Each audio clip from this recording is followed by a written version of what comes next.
भाई 3 साल का बच्चा जिसको बोलने का नहीं पता, जिसको खुद का नाम नहीं पता, उसको जाति के आधार पर मार दिया जाता है। मटके से पानी पीना कोई गुनाह थोड़ा था, लेकिन वो जिस जाति का था उस जाति के कारण उसको मारा गया है। अच्छा, इसी में बताओ कि सर्व समाज में एक साथ लाने की बात करो, पूरा झंडा सिर्फ अफवाह सिर्फ भीम आर्मी का दिखाई दे रहे हैं, ठीक है, पीछे के कारण बिल्कुल ऐसा है। वो लोग मनुस्मृति में विश्वास करते हैं, इसलिए इस बच्चे की हत्या की गई है। अन्य का एक दाना ग्रहण नहीं करूँगा जब तक मेरे भाई इंद्र मेघवाल को इंसाफ नहीं मिल जाता। और आज और अभी से कॉलेज के बाहर अनशन पे बैठ रहा हूँ। अब इनोवेटिव तरीके से रीट्स मेंस LDC CET की करें तैयारी फ्लीकी एजुकेशन के साथ। ऑनलाइन लाइव क्लास और रिकॉर्डेड क्लास के लिए डाउनलोड करें फ्लीकी app. Offline centre Gopalpura bypass Jaipur. आत्मा मेरी कटघरे में खड़ी है आज, आरोप संवेदनाओं की हत्या का है। राम राम जी, मेरा नाम अरुण थे, देख रहे हो झलको झुंझुनू। कैमरा मैन उमेश के साथ आदवा पहुंचा हाँ झुंझुनू के कलेक्ट्रेट के सामने थाना ब्यूरो की जालोर के अंदर एक घटना हुई ही।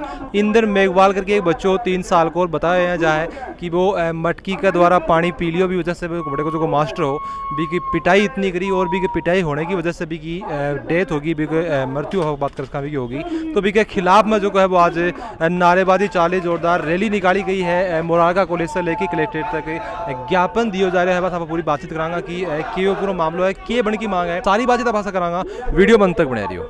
राम राम जी। राम राम जी। तो आज ये रैली निकाली की अगुवाई कर रहे हो, क्या चीज़ की रैली है और क्या मांग है? आज की जो रैली है वो पूरे झुंझुनू जिले की सर्व समाज की रैली है।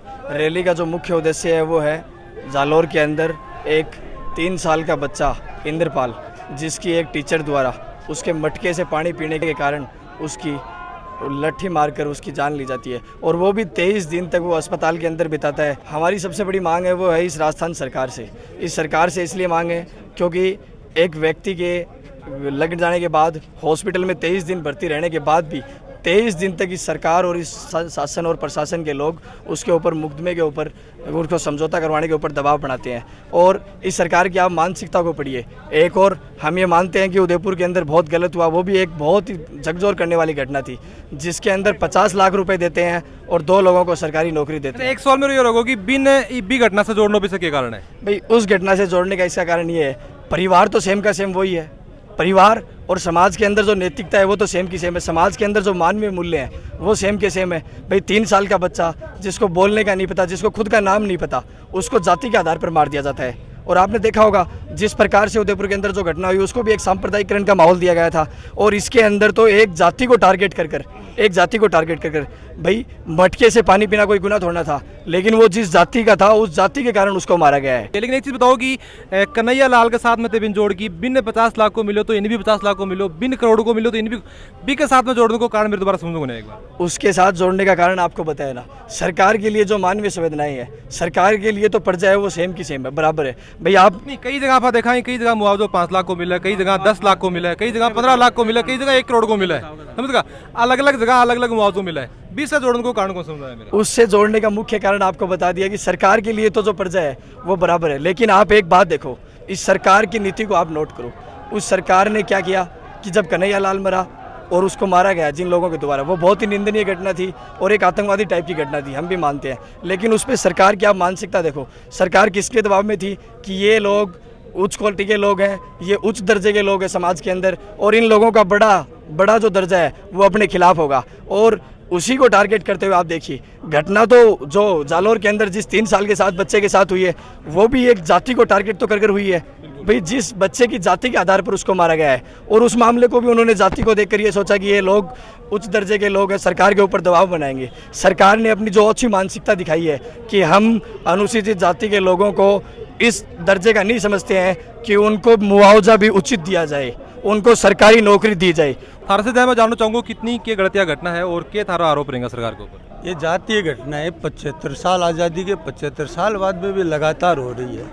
पूना समझौता में जब भारत का निर्माण हुआ था उस समय ये कहा गया था कि 10 साल के अंदर अनटचेबिलिटी खत्म कर देंगे, समानता ला देंगे। लेकिन आज आज़ादी के 75 साल बाद में भी समानता दूर दूर तक आप लोगों को कहीं दिखाई देती है। ये जातीय अत्याचार आज से नहीं हो रहे, मारवाड़ में तो ये चरम पर है। और मैं इस मामले में ये कहूँगा कि सरकारें इसके लिए दोषी, मैं मेरे हिसाब से दोषी नहीं मानता, क्योंकि सरकारें तो राज करती है। इस व्यवस्था, ये जो यहाँ की व्यवस्था है ये सबसे बड़ी दोषी है।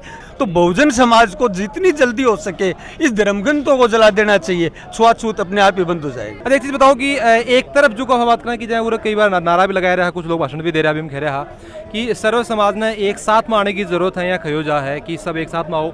ई जो को नारा लगा रहे हैं मैं कठे भी आप बात करें कि हिंदुस्तान को वो लड़को हो, हिंदुस्तान को वो आदमी मारो, बातचीत में कठे को सुनी, मेघवाड़ को हो राजपूत मारो, हिंदू मुसलमान ने मारो, मुसलमान हिंदू मारो, भारतीय की बात पूरा खड़ी को नहीं बाकी क्यों? भारत है कहाँ? भारत तो खंड खंड हो चुका है। सम्राट अशोका के टाइम में खंड भारत था, अब तो टुकड़ों में भारत बना हुआ है, जातियों में बटा हुआ। भारतीय है कौन? यहाँ पे तो सब मेघवाड़ है, जाट है। देखो ये चीजें हो रही है, लेकिन थे भी आप बात करें कि कड़े कड़े दोबारा एक चीज में बांटता ही जा रहे हो। नहीं, ऐसा कुछ नहीं दिख रहा। हम हमारी मांग कर रहे हैं कि आज आज़ादी के 75 साल बाद में समानता क्यों नहीं? हम तो हिसाब मांग रहे हैं साहब। देखो मैंने दो कि एक तरफ से बात करो कि सर्व समाज ने एक साथ आना चाहिए, क्योंकि वो जो बच्चों हो वो न सिर्फ मेघवाड़ समाज को हो, पूरे समाज को बैठो, हिंदुस्तान को चाहे वो मुस्लिम हो चाहे हिंदू, सबको बैठो। अच्छा एक चीज बताओ कि सर्व समाज ने एक साथ लाने की बात करो, पूरा झंडा सिर्फ अपन सिर्फ भीम आर्मी का दिखाई दे रहे हैं, ठीक है पीछे के कारण है? देखो ऐसा है, ये अलग अलग 21 संगठनों के लोग यहाँ पे हैं। भीम आर्मी के लोगों ने अपने झंडे ले लिए, अपने डंडे ले लिए, सब स्वतंत्र है। खाने के लागे कि कोई भी जगह रैली है, कोई मांग हो जाएगी तिरंगा के नीचे अगर हो तो कितनी बढ़िया रहेगी। बिल्कुल समानता है, तिरंगे के नीचे होनी चाहिए।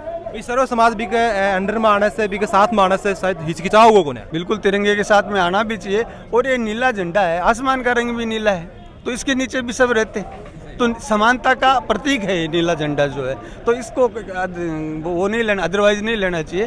देखो समानता को प्रतीक जरूर है। मैंने एक चीज तो बताओ कि कोई बात करा कि जब भी कोई बात चाल है, कोई हरियो झंडो लेके चाल पड़ा है, कोई नीलो लेके चाल पड़ा है, कोई लाल लेके चाल पड़ा है, थाने के लागे की कोई भी जब घटना हो तो सबने एक साथ आकी और एक झंडा के नीचे आवाज उठानी चाहिए, नहीं उठानी? बात तो जरूरी है कि एक झंडा के नीचे उठानी चाहिए, लेकिन ये संविधान है, बाबा साहब ने संविधान लिखा, तो बाबा साहब का झंडा ही है जय भीम। तो इस संविधान के नीचे मेरे हिसाब से आपको बनाया होगा, बाबा साहब को बनाया होगा नहीं होगा? ओ नहीं, बनाया तो संविधान तो बाबा साहब ने लिखा है ना। वो को लिखा, झंडो को बनाया होगा मेरे हिसाब से। झंडी आपने दोबारा कराएगा? नहीं, अपने द्वारा नहीं, वो तो जब से बाबा साहब ने संविधान लिखा तब से चल रहा है ये झंडा। बाबा साहब को अब लोग पहले हम नहीं जानते थे, वो 2 अप्रैल वाली रैली हुई थी, उसके बाद में बाबा साहब को जानने लगे, छोटे छोटे युवा भी जानने लगे। इस झंडे के नीचे आने से लोगों को समानता का अधिकार मिलता है, बराबर का अधिकार मिलता है, बैठने का अधिकार मिलता है। थाने के लागे की कठे कटे इस झंडे से थोड़ा सो बंटवारों को नहीं हो जाएगा कि जहाँ और समाज का जगह लोग हैं तार से जुड़ कौन पाए? नहीं, सभी बहुजन समाज तो एक जुड़ते जा रहे हैं। सिर्फ बहुजन समाज ने थे एक टारगेट क्यों कर रहे हो? सर्व समाज की बात करें कि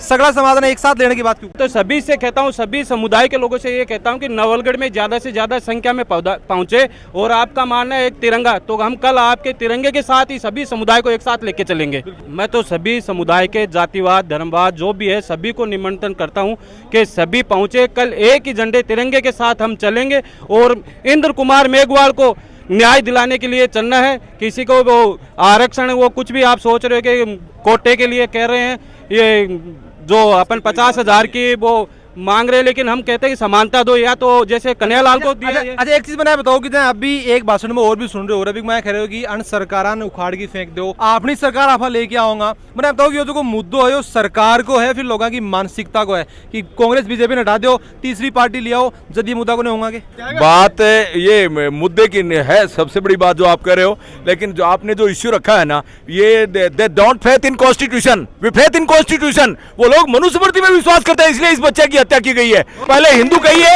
और हिंदू के बाद वर्ण कहिए, और वर्ण के बाद जाति कहिए, और ये जातियां जब तक रहेंगी और जब तक हम दलित रहेंगे तो हमें हमारे साथ छुआछूत होगा। ये बाबा साहेब अम्बेडकर ने 1956 में जब बुद्धिज्म ग्रहण किया था, उन्होंने पूरे जीवन भर जो जहर उन्होंने झेला था, उन्होंने संविधान में किसी जाति के प्रति एक शब्द नफरत नहीं फैलाई। ये लोगों को अभी तक समझ में नहीं आ रहा कि देश संविधान से चल रहा है। ये तो समझ रहे हैं जब से सेंट्रल गवर्नमेंट आई है सिर्फ और सिर्फ कि देश आरएसएस चला रहा है, और ये बंदा नुमाइंदा आरएसएस का था। मेरे वहां के एसएचओ से बात हुई है, कल एसपी जालोर से बात हुई है। ये सारी पृष्ठभूमि में जो लोग निकल के आ रहे हैं ना, एक एक को छोड़ेंगे नहीं, वो पूरे ये फांसी होनी चाहिए इसको। उदयपुर में उसकी हत्या हो जाती है तो 50 लाख रुपए देने सीएम साहब जाते हैं, और क्योंकि वो मामला हिंदुइज्म का आता है, और उसके 2 बच्चों को तुरंत वो लगा नौकरी लग जाती है।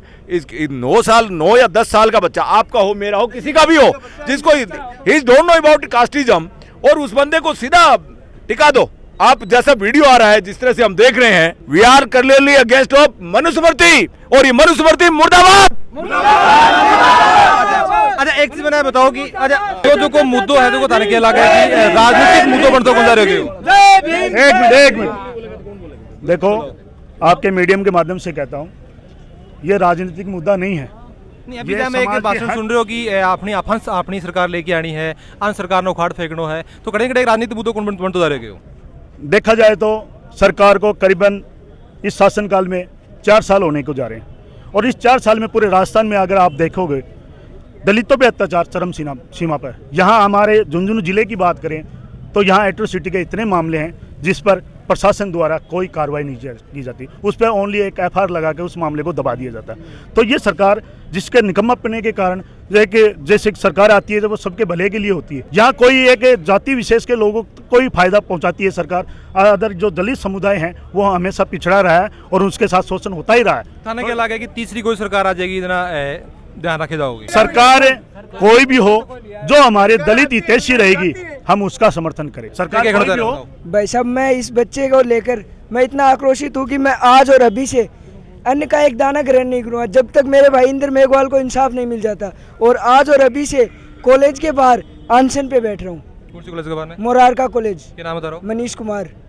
तो मनीष कुमार जी कह रहे हैं कि मोरारका कॉलेज का बाने जगह पे आंदोलन ये कर रहे हैं और बिल्कुल रोज जो है वो बिल्कुल खिलाफ का है। तो वीडियो पूरा देर में तन के लगा कि लोगों की मांग है बाकी हद तक जायज़ है और यहाँ की घटना ही अपने समाज ने कलंकित तो करें करें, साथ में प्रशासन की ऊपर की जिम्मेदारी रहे। थारी जी की राय हमारे कमेंट उससे जरूर होगा। वीडियो जो वो लाइक शेयर जरूर कर दीजिए। अभी तक हमारे चैनल ने सब्सक्राइब नहीं करे तो जरूर से कर दीजिए। करने की घंटी को निशान है वो भी दबा दियो ताकि हमारा वीडियो तुम्हारा मिल जाए। जल को झुंझुनू के साथ तारो प्यार ऐ बनाए रखो।